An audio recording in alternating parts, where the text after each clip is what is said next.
Promesse biblique du jour. Parlons aujourd'hui de la reconnaissance. La reconnaissance est un thème biblique important. Lisons dans 1 Thessaloniciens chapitre 5 versets 16 à 18 où il est écrit « Soyez toujours joyeux, priez sans cesse, exprimez votre reconnaissance en toutes circonstances, car c'est la volonté de Dieu pour vous en Jésus-Christ. » Et oui, nous devons rendre grâce à Dieu en toutes circonstances. La reconnaissance doit être un mode de vie pour nous et découler naturellement de notre cœur et de notre bouche. Quand on examine plus en profondeur ce que la Bible dit sur ce sujet, on comprend pourquoi nous devons être reconnaissants et faire preuve de gratitude, quelles que soient les circonstances. Dans le psaume 136, verset 1, il est dit « Louez l'Éternel, car il est bon. Oui, sa bonté dure éternellement. » Nous avons deux raisons d'être reconnaissants, la bonté constante de Dieu et son amour qui dure à jamais. Quand nous prenons conscience de notre péché et comprenons que sans Dieu, nous méritons la mort, il est naturel d'être reconnaissant pour la vie qu'il donne. Et il la donne en abondance,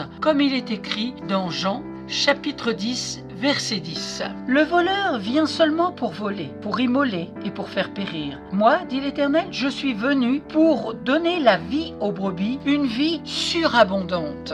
Il est naturel d'être reconnaissant pour la vie qu'il nous donne. Au psaume 30, que je vous invite à lire, David loue Dieu parce qu'il l'a délivré. Il dit « Je proclame ta grandeur, Éternel, car tu m'as relevé. Tu n'as pas voulu que mes ennemis se réjouissent à mon sujet. Éternel mon Dieu, j'ai crié à toi et tu m'as guéri. Éternel, tu as fait remonter mon âme du séjour des morts et tu m'as fait revivre loin de ceux qui descendent dans la tombe. Et tu as changé mes lamentations en allégresse. Tu as retiré mes habits de deuil pour me donner un habit de fête. Ainsi, mon cœur chante tes louanges et ne reste pas muet. Éternel mon Dieu, je te louerai toujours. » C'est dans le psaume 30, versets 1 à 13. David rend grâce à Dieu alors qu'il vient manifestement de passer par un temps difficile. Ce psaume de reconnaissance non seulement loue Dieu pour ce qu'il fait à présent, mais se souvient de sa fidélité passée. Il s'agit d'une exaltation du caractère de Dieu qui est si merveilleux que la louange est la seule réponse appropriée. Amen.